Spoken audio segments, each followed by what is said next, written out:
नाम बताएं अपना, आपका नाम? हम्माद आसिफ। अच्छा अम्माद आसिफ, मुझे बताएं आज आप कराची ज़ू आए, कराची ज़ू में आपने एक नई चीज़ क्या देखी?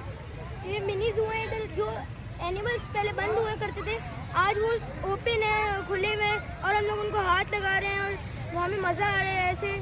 और ऐसे ही माहौल होना चाहिए था पहले भी हमें, ताकि मज़ा आ सके।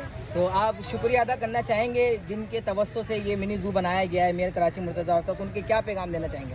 उनको मैं कहना चाहूँगा कि आपने बहुत अच्छा बनाया है, शुक्रिया आपको बनाने के लिए, शुक्रिया मुर्तज़ा भाव आपको बनाने के लिए, शुक्रिया आपको। अच्छा मुझे ये बताएं, आज आप यहाँ पर आए, ये चीज़ें देखी, कितना एक्साइटेड हो रहे हैं देख? बहुत ज़्यादा एक्साइटेड हो रहे हैं क्योंकि जिन एनिमल को मैंने पहले हाथ नहीं लगाया था ना, लायंस वगैरह को, उनको भी हाथ लगा रहा हूँ आज, तो बहुत ज़्यादा एक्साइटेड हूँ मैं। अच्छा मुझे गुड़िया ये बताएं, आज आप यहाँ पर आई हैं, आप